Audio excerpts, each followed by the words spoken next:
Hey friends, today's video is going to be a reseller's truth, and I'm going to be answering a question for someone who left me a message on my YouTube comment about my pricing. They indicated that my pricing seems a little low and can I address my pricing strategy. So I will do that as a reseller truth today, so stay tuned.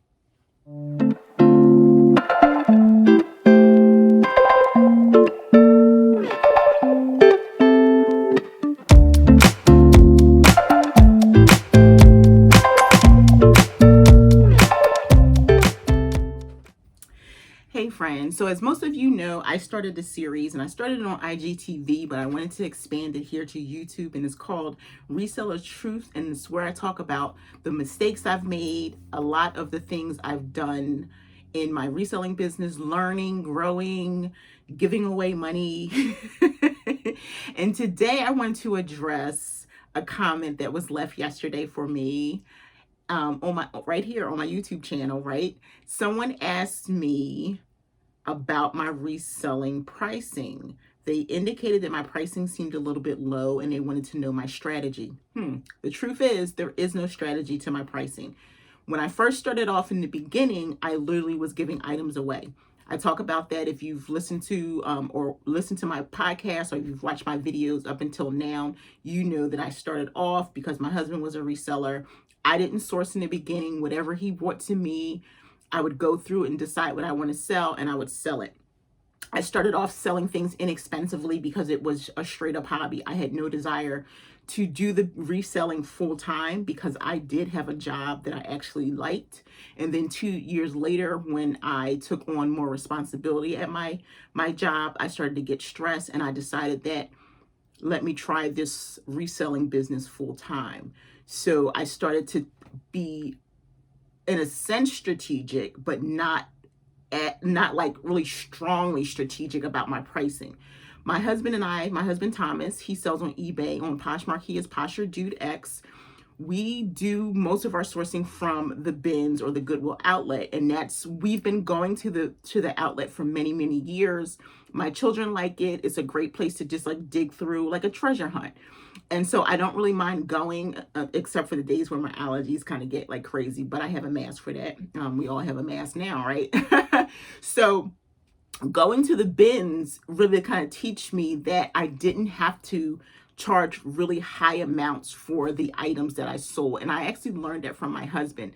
Coming from the eBay side of it, when he sold some items, he didn't price them high. Now, don't get me wrong. He's been a reseller for about 20 years. Before he was even online, he would get items and he would do flea markets and things like that, right? Because reselling is purchasing something either to use at home or whatever, and then reselling it when you're finished, or reselling purposely as a business. So Thomas had been doing that for a while. So he gets things inexpensively. So he turns around and his goal is to really just get 3, 4, 5 times what he made for it. So he has a philosophy of, instead of waiting for $100 for one pair of jeans, he rather sell 5 pairs of jeans for $20.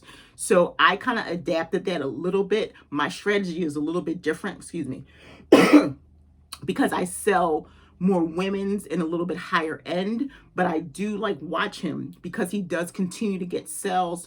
And if he starts off at a specific price, and then if he doesn't get that, then he'll adjust it. So on the eBay side, he is not really pricing high, but when he went to Poshmark, he had to learn and figure out how he wanted the price in order to get a good offer, in addition to considering the cost of the shipping.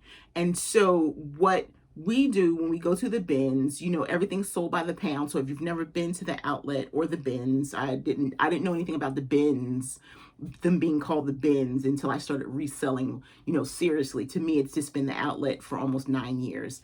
And so when you go, our outlet is $1.39 per pound. Now, when I first started shopping, I really would get anything that I wanted to get with the idea that it would sell. Now, back when I first started selling on Poshmark, which was 4 years ago, I just celebrated my Posh anniversary, you kind of could get away with selling anything, mall brands, cute, or whatever. So if I purchased about 40 items, I came home and I steamed them, took photographs and things like that, I would check comps a little bit, because in the beginning I didn't know about comps. So I would check my comps, but I wasn't really worried about that. So I would look at something and I would say, you know what, maybe I could get $15, and that's what I would price it as.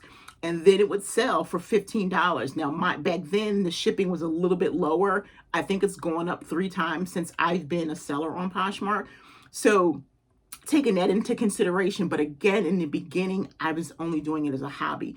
My goal really was to spend time with my husband because he was retired. And also, once I figured out I could make a little bit of money, most of that money went towards going to pay my daughter's lunch account, and then treating myself to something every 2 weeks, and then taking my work income and putting it into the bank and back into the household.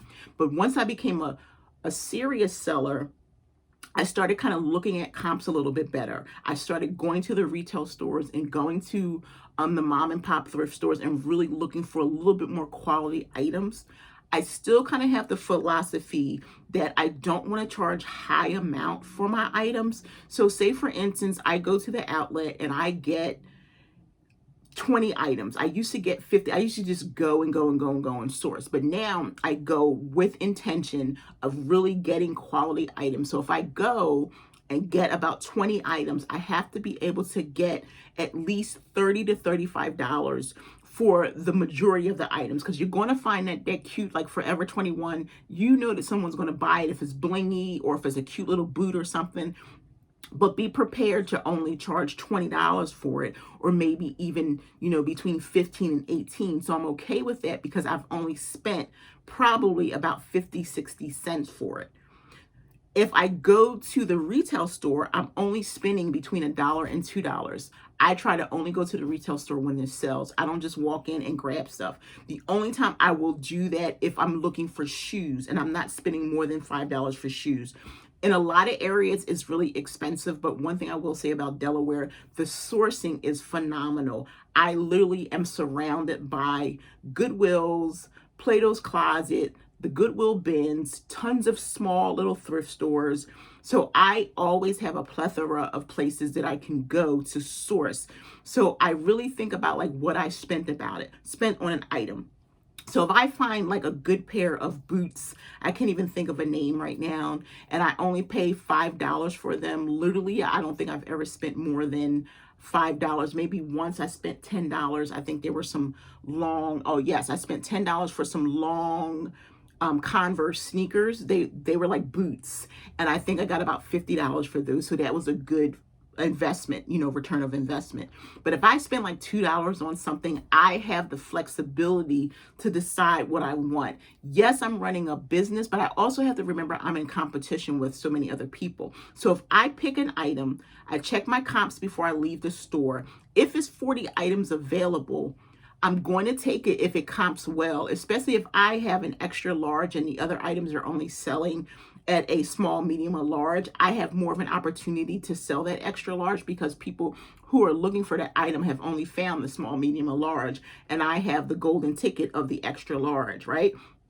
So I'll look at a price. Say I'm gonna just throw an item out there, a pair of boots again. The boots comp at $600, and I decide they're in really good condition. I go and check comps to see what has sold. I may price them in the middle. Okay, friends, always remember to leave your phone on Do Not Disturb if you're filming a video. So I was talking about the price of some boots. So if I have some boots and they price it like $700 or something, I decide that I want to price them at $150, then that's what I'll do. But then if I want to price them at $75 to get them sold faster, then that's what I'll do as well. So I'll probably price them at $150 and let them stay like that for about 3 weeks. If they don't sell, I'll probably relist them again. And then if they don't sell, then I'll lower the price. I don't do closet clear out on Poshmark I don't lower them for any platform that has a sale. And I very seldom send offers these days, only because I'd rather just people, if they really want it, they'll send me an offer. I'm beyond sending offers. I don't really like chasing people anymore. I find actually in the last couple of weeks, I've been making more full price offers receiving more full price offers, or accepting offers that are reasonable. So I figured that if people really, really want my item, they will buy it. Now, if I have a top, I was talking about that earlier, that is like an extra large and I have the only one, that golden ticket top, and say for instance, I see that it retails for 120, I might price it somewhere, I probably will only price it for about $40 just to see what will happen. And I'll do the same procedure with the boots, that I'll let it sit on there for a couple weeks, and then if it doesn't sell, I'll probably relist it, because getting it back up into the feed in front of new eyes as a just listed item will give it more of a chance of selling. Now, the reason that I don't price my things really high is because I do think the market is a lot of people selling now, and I want items to sell and move. Now, I'm no longer selling items at $5 and $10 like I used to in the past. I'd rather take those items out of my closet, donate them. I'm going to be creating some mystery boxes. I'd rather do that than really kind of like haggle, because the shipping is what throws people off. So if you have something for $10, the shipping is $7.11 on Poshmark. And the reason I'm talking about Poshmark is because that's the main platform I sell on. I sell on Etsy, and I have like a couple things on Mercari. I just made a couple sales of things on Mercari that have been sitting there. But you have to think about like the shipping on every platform you're on. So you have to think about, with Poshmark, there isn't the ability for lower shipping. There isn't the ability to use a padded envelope or anything like that. $7.11. So it's a lot of people who will be sending you offers because they don't want to pay the shipping. We have to keep that in mind. So you have to think about what it is you are trying to make. And so I think about that. I want to make money. I'd rather have 20 sales than wait for 2 sales. If your business is structured like that and you have the flexibility to wait for the sales, then do that. A lot of people who wait for sales are people who say this is just a part-time job, a part-time business. They have another job. This reselling right now is a full-time venture for me. I came home 2 years ago to be a full-time seller. Now, another reason these days that my prices aren't that high is because I've been diversifying my income. I have been making sure I have multi streams of income. And if you check out the video, the 13 ways that I make money, which is a couple videos ago, you'll see that I do a lot of different things. So I don't rely on reselling as my main source anymore. There are people who are, cross-listing and all of that. It becomes too much work for me. I decided just to stick with the 2 platforms that I really, really like, and every now and then put something on Mercari. I was going to add like Depop or whatever. And I said, you know what? You're doing too much.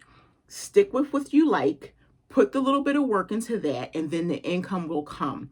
Plus, I have other ventures. I just started, so now I'm 14 ventures. I just started doing a little bit more crafting. I have some things coming up that'll be for sale, but I also wrote an ebook. I have digital products for sale. I crochet, I bake. I have things that I can do that will bring money in. So reselling isn't my number one thing. I really had planned on, by December 2020, kind of like only having about 50 items at a time in my Poshmark closet.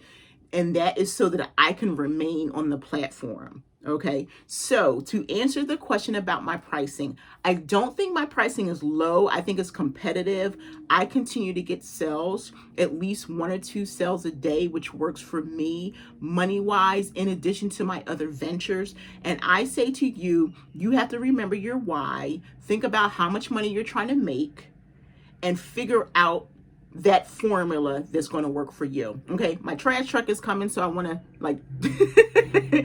I'm going to end this now. If you have any questions about my pricing strategy, any questions about my Poshmark closet, leave a comment here or send me a message at A Reseller's Passion on Reseller. Take care, friends.